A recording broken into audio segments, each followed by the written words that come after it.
So basically my title is advocacy director, and this what I do is do community organizing, and I do that at different levels. I either work with community members in different parts of the state or the country, and we try to regulate alcohol, like for example stop the sale of dangerous products from liquor stores, or close down liquor stores, or pass laws that are beneficial for the community at large, and counteract the effects of the corporations.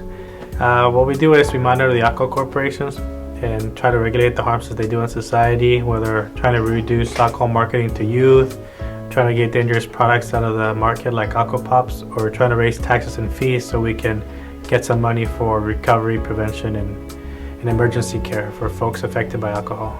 We're structured in we have two departments. We have the advocacy organizing department, and we have the research department, and each one takes on different responsibilities. For example, the advocacy and organizing, we go out and do rallies, protests, pressure politicians to do the right thing when it comes to alcohol. And the research department tries to find out how alcohol affects our society or economy. Coming up, we used to have a video contest that we called Free the Ball, but now we're moving on to a new video contest that basically includes all sports, so we're kind of working details on that. So that should be our next fundraising event coming up.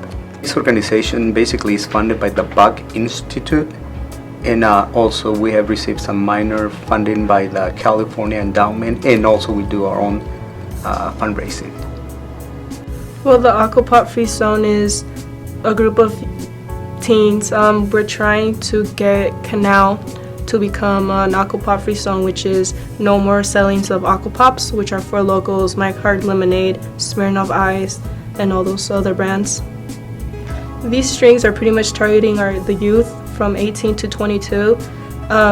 With their prices, sometimes are really cheap. They're two for $5, $1.25. I mean, if you look in your pockets right now, who doesn't have $1.25, and who doesn't know someone that could go buy them for them? The purpose of the group is to stop the selling of Aquapops, so future kids don't have those drinks that are harming them, and so they know that what these drinks are doing is not good. Through our meetings, Friday nights, we all sit down and plan, and we'll be like, okay, this is what we need to do, this is how we're gonna do it. So let's say 7-Eleven, we protested them 3 times. We called the manager, we told them, we called the police, and they were on board, and they were like, they're right, you guys are wrong, you guys should stop selling them. So it was pretty much a team effort thing, and we told them, if you don't stop, we're not stopping. So it's who's gonna get tired first, you guys or we are. So it was basically of them thinking of it, we should give them what they want or they won't stop.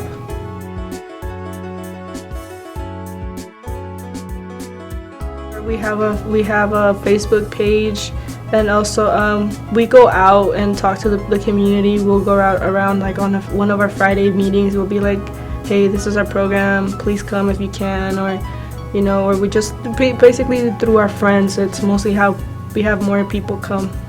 Well, we like to think that the community at large benefits from the organization.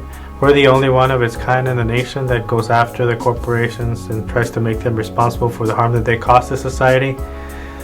And so I would like to think that the community at large, we're a community organization, and we're here to work with the community. Because every time that we educate the community about the negative effects of alcohol, and somebody decides not to drink or to get involved with our campaigns, that's how the community is affected, and we call that success. Media is a key component when it comes to organizing and advocacy. We're living in a society where there's many different kinds of forms of communication. You got the newspaper, you got television, you got radio, you got social media like Facebook, YouTube, the internet. So we have to engage in all these platforms in order to reach our audience, in order to get support as well, and to mobilize our efforts. Back in the day, folks used to rely on flyers or fax machines. Now we use email, Facebook, and contemporary ways to get our message out. And we have a media department that focuses on that every day. Well, we would like to continue to do more work. We do work in California, we work in other states. And to do that kind of work, we need people. Nonprofits are so overwhelmed by the job they have to do nationally that we're really not competing with other organizations. There are other organizations that might do some similar things to us, but we have a unique role to fill, a unique niche, and there's very little tripping over people. The only way to increase support for an effort is through community organizing and practice. That's the only way you're going to get people to support you. If you're just talking or publishing documents or trying to educate the public, you're not going to get a lot of support. The only way you're going to get true community support is by actually taking action, like what we're doing today. We're going to go out and protest in a couple of liquor stores. That's the only way you're going to get the community at large to see that there's some change going on, and that's the only way you're going to get people involved through action.